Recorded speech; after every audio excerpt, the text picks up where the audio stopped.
if your negative thoughts are shaping your day in the way that you don't desire, you can restart your day at any time and you can choose the thoughts. So for instance, and I hear this a lot from parents, they feel guilty about being, or fear, they feel guilty about not being with their children, let's say, enough, or they fear that they're a bad parent, right?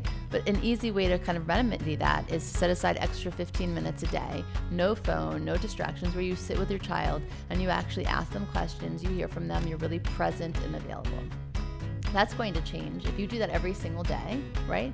That belief that you're not a good enough parent, I think, would actually change. That's, of course, if you're not doing anything too damaging day to day.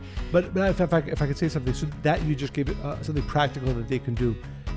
But I also think that it's important to also have the internal dialogue where they actually are truthful with themselves. And they say, listen, I'm a working mother, let's say in that, if that's the case, I'm providing home, food, love for my children. It's maybe in a given week I have, I would like to have another hour or two, and you're suggesting an additional 15 minutes. But don't let that thought, I'm not a good parent, I'm a bad parent, to marinate in your mind. Kick it out. I think that's part of this. Is not just about what you're suggesting somebody do practically.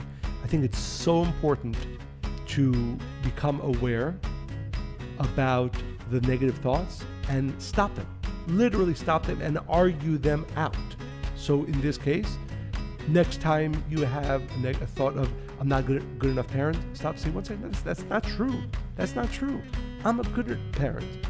If you listen to our podcast on parenting, you would say I'm at least a good enough parent, but I'm loving, I'm caring, I have a full-time job and I'm providing.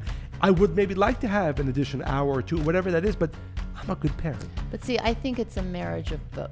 I think that first you need to have that conversation with yourself, right? To get the facts from fiction, right? What is really true here, and what is it that I'm feeling, right? Now, the truth is, I'm a good enough parent. Let's say that that's where they arrive to after that conversation they have with themselves. The second part of that is, but if you feel like you want to give more time, whatever your lack is, then no one's stopping you from doing that. Because what I've learned for me with negative thoughts is that I will have that dialogue, but I always feel so much better when I take an action step to creating more of the reality I want.